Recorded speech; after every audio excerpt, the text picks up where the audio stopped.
un petit tour de vélo, oui, pour ouvrir cette nouvelle émission. Et nos éléphants cyclistes étaient au Burkina Faso pour participer au Tour du pays des hommes intègres. Et ils nous reviennent avec un classement honorable malgré quelques difficultés. Eh bien, on va recevoir sur ce plateau ici à Kassissé, athlète, et Kanigui Soro, le coach de la SOA.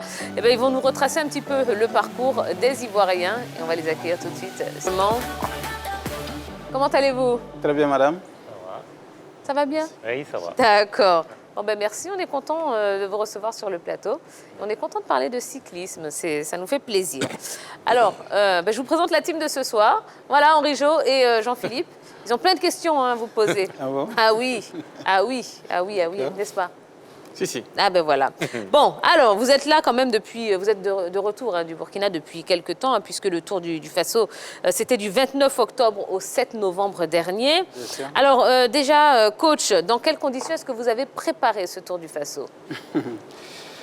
Alors, déjà, je vous remercie pour l'émission. À vrai dire, on n'a pas vraiment préparé cette compétition. D'accord. Voilà. Parce que vous savez, pour préparer une compétition, il faut des moyens. Alors que nous n'avons pas ces moyens-là. Alors, on a préparé avec nos moyens de bord. Oui. Voilà. Il y a eu combien de temps de préparation avec ces faibles moyens, justement?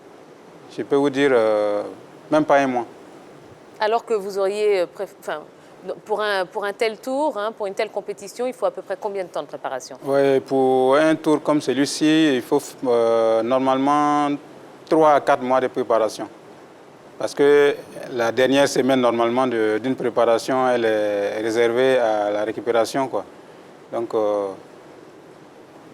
quand on n'a pas assez de moyens pour préparer une compétition, vous voyez, c'est longue distance que les gens font. Il faut bien qu'ils soient bien nourris, il faut les préparer médicalement. En tout cas, il y a beaucoup de choses qui rentrent en ligne de compte lorsqu'on prépare des athlètes. Ah oui. Ils sont là, ceux qui veulent nous poser des questions, ils savent quelque chose. Quand on prépare des athlètes, il n'y a pas que le sport. Il y a le côté mental, le côté alimentation, et puis le médecin doit travailler aussi. Le médecin ne va pas travailler cadeau. Absolument. Voilà. Absolument. Il faut des kinés, c'est un ensemble quoi, qui va avec. Mais quand on n'avait pas les moyens, c'est difficile pour préparer une équipe dans les meilleures conditions. Voilà. Alors justement, ma question était dans ce sens-là, c'est-à-dire pour participer à une telle compétition, ça va peut-être nous, on a quelques avis là-dessus, mais pour ceux qui ne le savent pas, vous avez essayé de d'élucider un peu, mais de façon très très pratique, c'est quoi une bonne préparation? C'est-à-dire les différentes journées, les différentes phases jusqu'à la compétition, comment ça se passe? Oui, justement, c'est ce que je disais tantôt. C'est-à-dire, quand vous avez les moyens normalement pour préparer une telle compétition, alors vous savez, au niveau du cyclisme, c'est toutes les qualités physiques qui sont demandées. Donc, vous avez des jours, comment vous devez faire l'endurance, des jours que vous devez faire la résistance, des jours où vous devez faire la vitesse, des jours même que vous pouvez préparer la force, ainsi de suite. La coordination, c'est-à-dire toutes les qualités physiques sont demandées en matière en tout cas pour un cycliste. Il faut les développer. Alors pour les développer, vous n'allez pas aller faire un travail en intensité 5 avec un athlète et puis quand il vient, peut-être vous ne savez même pas ce que vous allez donner pour qu'il puisse bien s'alimenter correctement pour récupérer. Parce qu'il faut bien s'alimenter pour récupérer aussi.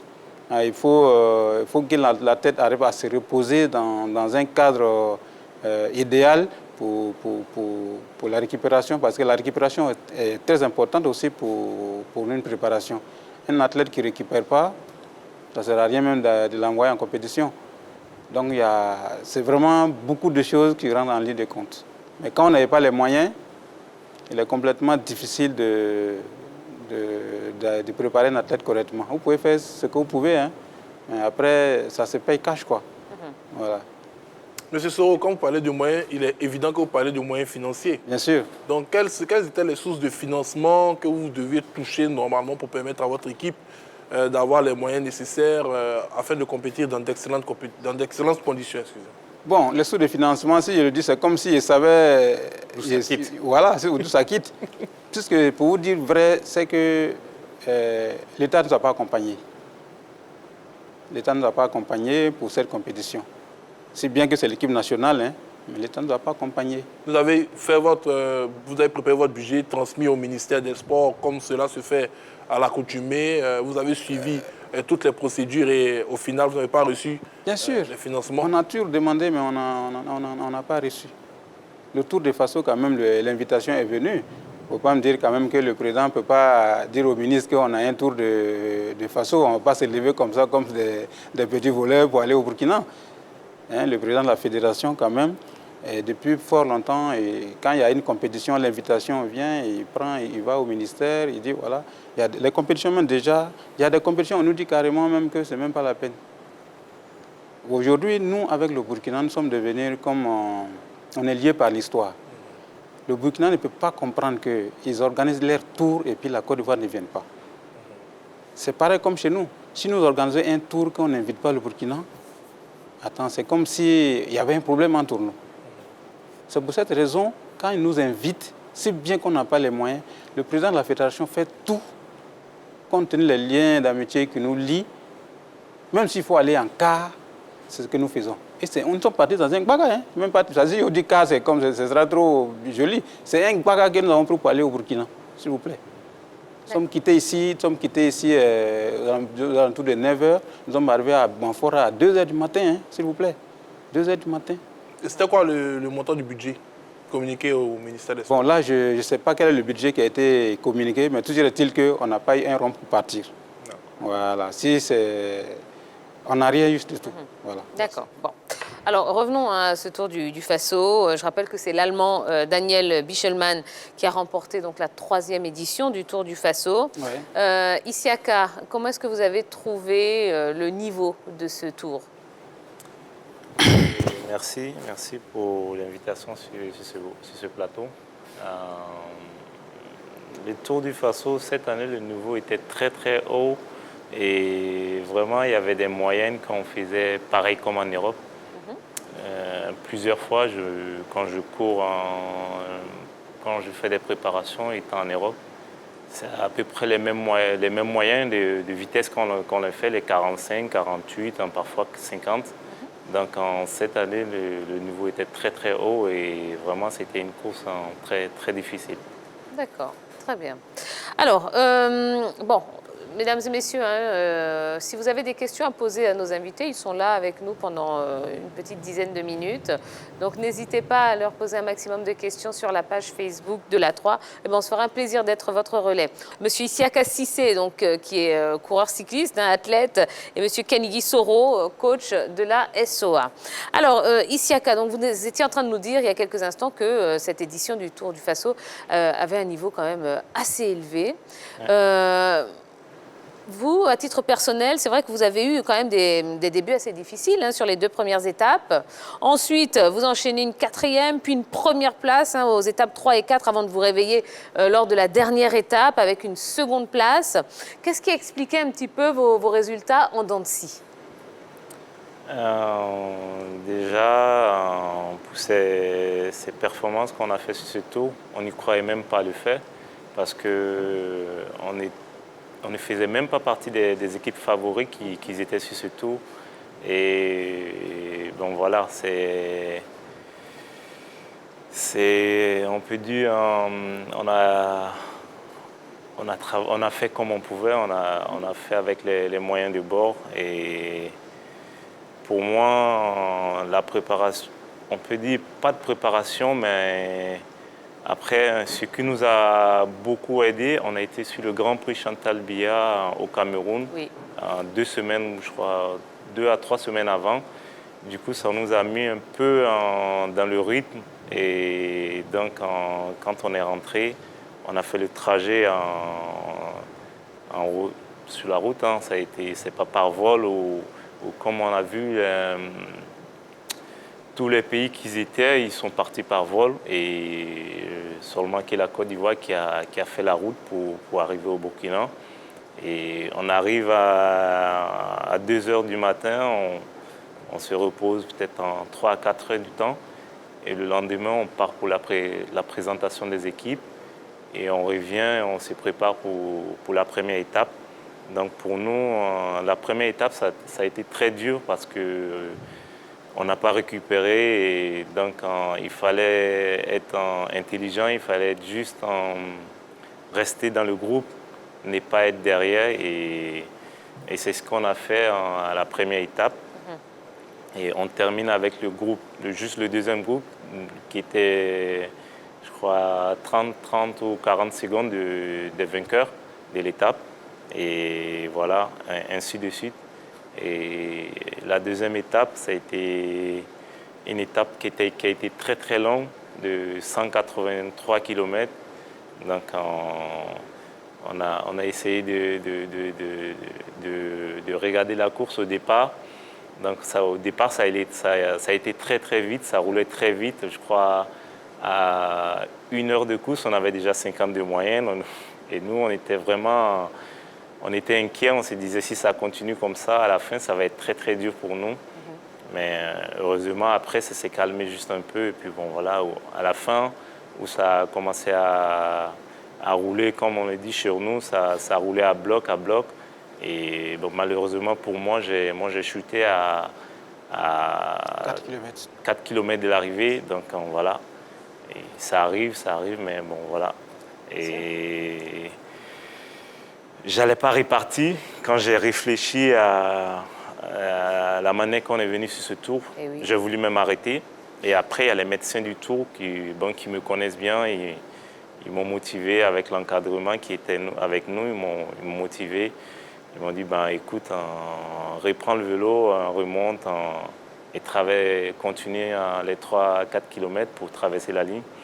Et du coup, j'ai pris 7 minutes à la deuxième étape. Donc pour moi, le général, c'était déjà terminé, c'était plié. Et donc il fallait revoir comment poursuivre les autres étapes. Alors, malgré tout cela, la Côte d'Ivoire finit quand même 6e au classement général par équipe. Alors coach, est-ce que quand on regarde tous ces éléments, l'environnement qu'il y a autour de cette course pour la Côte d'Ivoire, est-ce que finalement, c'est une bonne place? Oui, c'est une très très très bonne place. Parce que quand je vous dis déjà la manière dont nous sommes partis, alors le petit vous a dit, c'est-à-dire qu'il fallait changer la stratégie. Quand vous savez que vous n'avez pas de gros moyens et on est parti par la route, d'abord, la première étape, on n'avait pas récupéré. Et après sa chute, 7 minutes de retard, c'est fini. Donc il faut revoir, comment on appelle, la stratégie pour pouvoir gagner des étapes. Et c'est ce qu'on a fait. Quand c'est comme ça, il faut tout faire pour rester dans le groupe, parce que ça roule très vite. Si vous êtes en arrière, c'est fini, vous sautez, c'est fini avec le vent qu'il y a. Donc il faut être tout le temps dans le groupe. Et ce qui s'est passé, en tout cas, ils étaient toujours devant. Et quand ça se casse, ça casse avec eux, ils vont dans les premiers groupes. Et c'est comme ça qu'on arrivait à faire des bonnes places. C'est ça. Alors, juste pour information, c'est vrai qu'on est arrivé 6e au classement général par équipe bien sûr. Avec la présence de 2 Ivoiriens dans le top 20, dont Isiaka qui est arrivé quand même à la 15e place. Ouais. Et quand on entend tout ça, je veux dire, toutes ces péripéties, j'ai presque envie d'applaudir. Ah oui, on a envie d'applaudir, certes, mais vous savez, moi, je suis toujours un peu mitigé au niveau des sentiments entre les performances réalisées par les athlètes et les conditions dans lesquelles les athlètes préparent ce genre de choses. On a l'impression qu'au niveau du sport, dans la minimisation de certains sports en Côte d'Ivoire, quand ces athlètes-là se surpassent, on s'est dit, bon voilà, on ne leur a pas donné de moyens, ils ont réalisé et ça devient une habitude. Il ne faudrait pas que ce soit une habitude de voir ces garçons performer, ils arrivent, on les applaudit, ils vont dans les cabinets ministériels, ils prennent juste des photos, on fait semblant de les encourager, puis derrière, il n'y a absolument rien. Voilà. S'il avait abandonné, personne n'allait lui en vouloir parce qu'il y a la mentalité, il y a l'esprit qui est touché. On ne peut pas passer sa vie à vouloir vivre sa passion, à vouloir honorer son pays, et puis derrière, le minimum demandé pour pouvoir être dans les dispositions optimales pour apporter la joie aux Ivoiriens, on ne l'a pas. Donc, félicitations pour votre abnégation. Merci. Pas forcément pour le résultat sportif. Et puis, il faudrait que également les différentes victoires soient une leçon envoyée aux décideurs pour que, dorénavant, ils puissent se pencher véritablement sur leurs différentes disciplines. D'accord. Alors, mesdames et messieurs, c'est vrai qu'on parle de l'équipe nationale, mais en vérité, on a un duo de la SOA quand même sur ce plateau, puisque, coach, vous êtes l'entraîneur, vous êtes l'entraîneur de la SOA. Alors, Isiaka, vous avez intégré l'armée, mais comment vous gérez votre carrière au niveau de la France? Ben, ça se passe bien, ça continue, on continue toujours de repartir, faire les préparations, surtout pour les autres compétitions. Et ben, ça ne m'empêche pas. Et ben, voilà, quand il y a le travail, on fait le travail. Quand le moment du sport est là, donc ça ne dérange pas du tout. Est-ce que vous appartenez toujours à la team Sprinter Nice Métropole? Oui. Ben, déjà, on est en fin de saison et bon, on est en discussion pour la saison prochaine. Alors, coach, ma question s'adresse à vous. Ouais. Avec une bonne préparation, avec les conditions, la Côte d'Ivoire aurait fini à quelle place? Donc, vous voyez tout ce qui s'est passé avec le niveau des différents concurrents. Bon, c'est quand même le cyclisme. Hein. Il y a des pays qui ont peut-être bien préparé, n'ont pas pu gagner. Mais je pense que, à mon humble avis, avec une très bonne préparation, même si on ne gagnait pas la compétition, on allait quand même avoir une place plus honorable que celle que nous avons eue. Voilà. Parce que le courage que les coureurs ivoiriens ont, je n'ai pas dit que les autres ne sont pas comme ça, hein, mais le courage que les coureurs ivoiriens ont, vraiment, c'est à saluer. Vous savez, l'étape qu'on a remportée à Ouaïbouya, c'est une étape que les Burkinabés ne veulent pas perdre. Hein. Mais le petit, là, il est parti à près de 80 km d'échappée, tout seul. Et après, il y a un Malien qui est venu le rejoindre. Mais avant que le coup ne parte, mais ça roulait à 50, 60. Donc, du coup, il y a eu tellement de cassures, il n'y a pas à dire non, on ne va pas laisser partir parce que c'est un Ivoirien. Sinon, il y avait des coups, quand c'est un Ivoirien là-bas, on va annuler, on va fermer. Mais ce coup, on ne pouvait pas fermer parce qu'il y a eu tellement de cassures, il ne pouvait pas avoir un bon groupe pour aller chercher Cissé. Et tout ce qu'il attendait, il m'attendait seulement pour venir le confirmer que ceux qui sont derrière, est-ce qu'ils s'entendent, est-ce qu'ils peuvent venir sur eux, c'est tout ce qu'ils attendaient. Mais alors, quand il y a une échappée qui part, il faut un certain temps pour pouvoir laisser les voitures des DS passer. Donc c'est ce temps qu'on a attendu. Quand c'est arrivé, on allait demander la route, ils nous ont laissé passer. Je suis allé auprès de lui, je lui ai dit non, mais il y a un groupe qui est là, mais il ne collabore pas, et donc il ne pourra pas revenir sur vous. Donc allez, vous pouvez partir. Et c'est comme ça, ils sont allés jusqu'au bout. Après, le groupe qui ne s'entendait pas, il y a un seul qui est sorti là-bas. Bon, il a réussi à réduire un peu l'écart, mais il n'a pas pu revenir sur eux. Voilà comment il a remporté l'étape. Mais je vous dis, le Malien qui était avec lui, les gens lui ont promis, il dit, mais si tu gagnes l'étape, on te donne 1 million. Et puis on t'envoie en France pour faire un stage. Mais il n'a pas pu gagner. L'éléphant qui est là a gagné l'étape, sans même qu'on lui ait promis même 100 000 francs même. Il a gagné quand même. À l'étape de la dernière étape à Ouaga, ils ont dit au Burkinabé, si vous gagnez la dernière étape, vous avez 10 millions. Ça n'a rien à voir avec les primes. Ils n'ont pas pu gagner l'étape. Cissé a terminé deuxième à l'étape de Ouaga. Vous voyez? Donc, nous, quand nous sortons, nous faisons tout pour défendre les couleurs de la Côte d'Ivoire parce que c'est notre nation. Bon, on espère qu'un jour, les autres vont nous entendre un jour. Voilà, parce que comme je le dis souvent, hein, bon, quand on parle de ça, il y en a qui pensent que non, il est contre nous. Moi, je dis, je n'ai rien contre les footballeurs. Mais nous sommes près de 25 millions d'habitants en Côte d'Ivoire. Nous ne pouvons pas jouer au foot, ce n'est pas possible. Donc, moi, je souhaiterais que les gens fassent en sorte que celui qui choisit une autre discipline, qu'il puisse vivre cette discipline avec vraiment de la plus belle manière, quoi. Chacun a sa passion, hein. Il y a des gens qui aiment jouer au foot, d'autres aiment faire du vélo, il y en a qui vont à la piscine pour nager. Mais je souhaite qu'on fasse en sorte que chacun puisse vivre sa passion normalement. Voilà. Je vais juste un peu parler concernant la préparation. Je me souviens très bien, en 2012, où le Tour de Côte d'Ivoire avait repris normalement, parce qu'après, je crois, 2-3 ans, ils n'avaient pas organisé le Tour. Et quand ça a été repris en 2012, il y a eu une bonne préparation, je crois une préparation de 2 mois, où il y avait mes coéquipiers qui étaient à Yamoussoukro, qui ont préparé le Tour pendant 2 mois. Et moi, ça a trouvé que moi, j'étais allé au centre mondial du cyclisme, où j'ai fait quasiment à peu près 8 mois. Et quand je suis revenu, pour moi, j'étais à un niveau où vraiment, c'était, je peux dire, le top des tops de niveau. Et quand je suis venu, je me disais, mais mes coéquipiers, est-ce qu'ils pourront m'aider? Est-ce qu'ils pourront faire certaines choses? Mais ils m'ont démontré que la préparation qu'ils ont fait ici, c'est pas aussi Mauvaise que ça. Voilà, mauvaise que ça. Donc, ils m'ont beaucoup aidé. Et après, sur le Tour de Côte d'Ivoire, on a fait beaucoup de courses où vraiment, ils ont été vraiment là pour moi et pour qu'on puisse être sur le podium et tout. Et pareil, en 2013, quand ils ont bien préparé le Tour, et heureusement, moi, je suis venu trouver qu'ils étaient à un niveau supérieur que l'année d'avant. Et on gagne le Tour. Il y avait les Européens qui étaient là, mais personne ne croyait qu'on pouvait faire ce genre de résultats. Et on gagne le Tour, et le général individuel, je crois par équipe aussi, on n'était pas loin. Et après ça, on a continué au Cameroun, où moi j'ai gagné 2 étapes. Et je termine, je crois, 4e au général. Et il y avait là, lui, il a arrêté, Ouattara Bolotigui, qui termine 3e au général. 3e au général d'un grand tour comme le Grand Prix Chantal Biya, ce n'est pas donné à tout le monde.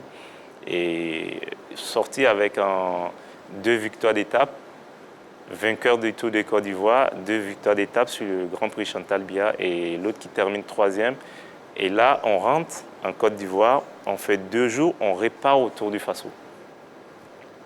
Donc avec la préparation qui a été faite et l'enchaînement des compétitions qui a été fait, et il y avait la forme et tout, on est parti sur le Tour du Faso en 2013, où moi je gagne la 3e étape et je termine 2e au général individuel. C'est pas donné à tout le monde. Déjà, c'est vrai que le Burkina, ils ont gagné le général, mais vraiment avec beaucoup de difficultés, où moi j'étais qu'à 9 secondes du maillot, donc ça n'a pas été facile pour moi pour prendre ces 9 secondes. Ils avaient 3 équipes, donc en 3 équipes, quand vous vous retrouvez à 6 plus 18, contre 18 personnes, c'est pas...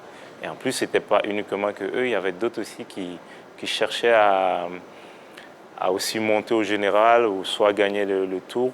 Donc quand tu regardes ça, avec les performances qu'on a fait les années passées, et bon, là, voilà. Il y a pas de moyens pour préparer les tours. Et vraiment, c'est vraiment dommage pour ce beau pays qu'on en parle. Absolument. Surtout quand moi je sors, quand je dis que je suis un Ivoirien, ah ouais, la Côte d'Ivoire, c'est un grand pays. Mais par contre, quand je suis ici, je ne suis pas connu. Mais en dehors d'ici, je suis plus connu qu'en Côte d'Ivoire. Justement. Et après, quand justement. tu te retrouves sur des grandes courses où vraiment tu as les moyens de faire des grandes choses, mais sans une préparation, c'est impossible. Justement, coach, et là ce sera la dernière question. On voit Isiaka qui fait des belles choses à l'extérieur. Ouais. Est-ce qu'on peut espérer voir d'autres Ivoiriens, voir des Ivoiriens dans des grands rendez-vous? On pense forcément au Tour de France, on pense aux championnats du monde, aux Jeux Olympiques. Est-ce qu'on peut rêver à ça? Oui, bien sûr, on peut rêver à ça, Lui-même, il peut bien participer aux Jeux Olympiques. Mais le problème, c'est quoi? Vous savez, pour aller aux Jeux Olympiques, il y a des qualifications. Il faut avoir un certain nombre de points. Mais les compétitions auxquelles on doit souvent participer pour avoir ces points, l'année dernière, comme ça, on ne nous a pas permis d'y aller. On devait faire des compétitions au Maroc pour avoir les points, certains machins. On n'a pas pu aller, on n'est pas allé. Voilà, tout simplement, le ministère nous a refusé. Bon, si vous n'allez pas aux compétitions dans lesquelles on peut avoir les points pour aller aux Jeux Olympiques, vous ne pouvez pas y aller. C'est-à-dire, vous voulez être admis à un concours et puis vous n'êtes pas présent à la compo, et puis vous voulez être admis, bon, ça, la foi est un miracle, quoi. Voilà. Et puis, comme il vous a dit, toutes les performances qui viennent d'égrener, là, on fait tout ça, mais quand on vient, même un Virgile ne vous appelle pas pour vous dire félicitations. tout ce qu'il vous a dit, là, et on va remporter telle compétition, on revient, on va faire ça, on revient. Mais même un vigile ne vous appelle pas pour dire ah, bien, félicitations, vraiment c'est bien ce que vous avez fait. Comme il a dit, il a un fan club au Cameroun. Hein. Il a un fan club au Cameroun, il a un fan club, comme on appelle au Burkina. Mais en Côte d'Ivoire, je me demande, il y a combien de personnes qui connaissent ici? Ouais, ouais. Oui. Allez, bon, rapidement, c'est quoi la prochaine échéance au niveau de l'équipe nationale? Bon, pour le moment, on n'a pas presque les grandes compétitions sont terminées. Bon, on va déjà récupérer et puis attendre les prochaines. Voilà. Parce que les gens, nous enverrons les calendriers. Les calendriers vont sortir pour la nouvelle saison, pour les différents tours. Oui. Mais dans tous les cas, tous les tours qui sont à notre niveau ici, on participe. Le tour du Cameroun, le tour du Bénin, le tour du Mali, le Burkina également viendra. Mais je crois que la prochaine compétition, ça va être Amisha Bongo. Hein. Amisha Bongo au Gabon. Au Gabon, oui. Ouais, qui était un grand tour 2.1 où tous les professionnels qui font le Tour de France viennent. Bon, on espère qu'on nous donnera les moyens d'y aller. Maintenant, si on n'a pas les moyens, je pense que peut-être qu'on ne pourra pas y aller. Hein. On ne peut pas y aller en quart. Là-bas, on ne peut pas aller en quart. Hein. Donc voilà, je pense que si on n'a pas En les tout moyens, cas, on souhaite vraiment que votre appel sera entendu, que le message aura été entendu par le ministère, enfin par les autorités compétentes. Et voilà, on vous souhaite vraiment bonne continuation. Vraiment, merci. Isiaka, bravo. Hein, et puis, nous, en tout cas, on vous soutient et on vous suit de très très près. Voilà. Merci beaucoup.